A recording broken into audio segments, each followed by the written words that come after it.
Chers amis, nous fêtons aujourd'hui le grand pape Saint Pie V, qui a été pape de 1566 à 1572. Et je me suis dit que c'était l'occasion de reparler de la bataille de Lépante. Alors, nous sommes en mai, c'est le mois de Marie, ce n'est pas le mois du rosaire, mais bon, on peut dire que le mois de Marie, c'est aussi d'une certaine manière le mois du rosaire, surtout que le pape François nous a appelés tout particulièrement ce mois-ci, en raison des circonstances, à prier le chapelet, prier le rosaire. Et donc je vous recommande à nouveau la prière du chapelet, en famille si possible, à la suite donc de Saint Pie V, qui était un grand dévot du chapelet, comme nous allons le voir par ce petit récit des événements de la bataille de Lépante. Parce qu'en 1570, les pays d'Europe, principalement à cause des suites de la révolte de Luther et les débuts du protestantisme, les pays d'Europe se disputent et se jalousent. Et les Ottomans, c'est-à-dire les Turcs musulmans, en profitent pour devenir de plus en plus agressifs. Ils prennent ville après ville, port après port, et cela devient inquiétant. Seul le pape de ce temps-là, Saint Pie V donc, voit vraiment le danger. Il sonne l'alarme. Tout l'Occident risque d'être envahi par l'islam, ennemi de la croix et des chrétiens. Septembre 1570. L'île de Chypre est presque conquise. Vous y regardez sur une carte. Le sultan Sélim écrase la ville de Nicosie, capitale de Chypre, et assiège Famagouste, l'autre grande ville de l'île. Pendant ce temps-là, les amiraux de la flotte chrétienne se disputent. Ça, c'est un grand classique de l'histoire de l'Église. Nous nous disputons pendant que les ennemis du Christ avancent. C'est quelque chose que l'on retrouve tous les jours dans l'Église. Donc les amiraux se disputent, certains font marche arrière, ils n'ont plus du tout le moral et ils ont peur des Ottomans. Le pape réagit. Avec beaucoup de courage et d'énergie, il multiplie les démarches auprès des gouvernants. D'abord, pour que, en tant que prince chrétien, il se décide enfin à faire face. Mais seule l'Espagne et la République de Venise vont répondre à l'appel du pape. Ensuite, il faut encore que l'Espagne et Venise acceptent de se ranger sous la bannière, sous une autorité unique, sinon ça va être la pagaille dans les combats. Et finalement, avec l'accord de tous, le pape va nommer Don Juan d'Autriche, donc le fils de Charles Quint, le grand empereur d'Espagne de cette époque. Don Juan donc est nommé seul et unique général des armées de terre et de mer. Décembre 1570. Au nom du Christ, vous vaincrez. La guerre est déclarée aux Turcs pour leur reprendre toutes les places qu'ils ont usurpées aux chrétiens. Don Juan se voit remettre un magnifique étendard pour l'armée confédérée.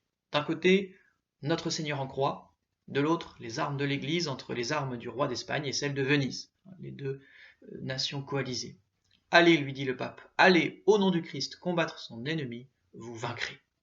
Et toute l'Église se met en prière et recourt à la Vierge. Et le pape ordonne immédiatement que, à Rome et dans toute la chrétienté, on prie beaucoup pour attirer sur les soldats et les marins chrétiens la protection de Dieu.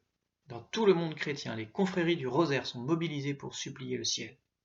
Saint Pie V donc avait un grand amour pour le chapelet. N'oublions pas que le rosaire a notamment été répandu par Saint Dominique. Or, Saint Pie V, avant d'être élu pape, était dominicain. C'est depuis, à la suite de Saint Pie V, que les papes sont habillés de blanc, la couleur de l'habit des dominicains, parce que, en devenant pape, Saint Pie V, qui était dominicain, a conservé son habit blanc. Août 1571, Chypre tombe définitivement. Famagouste est prise. Tous les chrétiens survivants sont enchaînés. La cathédrale est transformée en mosquée. Toute l'église est maintenant conquise par les Turcs. Ils se vantent de vastes projets auxquels ils n'entrevoient plus de limites. Ils pensent déjà conquérir l'Europe et aller jusqu'à Rome, faire brouter le cheval du sultan sur l'autel de Saint-Pierre. 15 septembre 1571, Messine, le grand départ. Environ 200 galères chrétiennes, pontificales, espagnoles et vénitiennes lèvent l'ancre et quittent le port de Messine, en Sicile. 10 galères se détachent pour aller découvrir l'ennemi.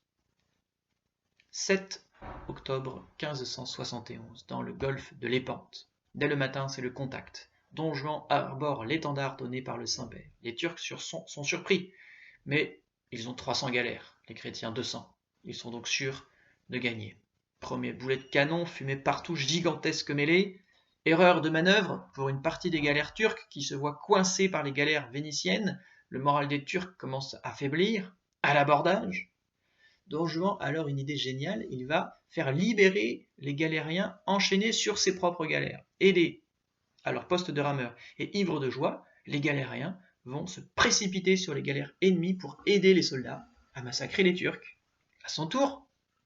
À leur tour, les chefs turcs libèrent leurs rameurs, mais beaucoup sont des esclaves chrétiens et ils ne vont pas se battre contre d'autres chrétiens, et au contraire, ils se retournent contre ceux qui les avaient faits prisonniers. 3 heures après le début, il n'y a plus aucun doute, les chrétiens vont gagner. À la fin de la journée, 130 galères turques sont confisquées, sont prises. 90 se brisent contre terre, ou alors sont coulées. Il y aura 30 000 morts du côté turc, et 8 000 seulement entre guillemets, du côté des chrétiens. C'est la victoire complète. Don Juan pense tout de suite à prévenir le pape, mais évidemment le téléphone n'existe pas encore, ni Internet, ni YouTube. Et la bonne nouvelle ne va arriver à Rome que dans les derniers jours d'octobre, à la fin du mois. Mais cette nouvelle, le pape la connaissait déjà.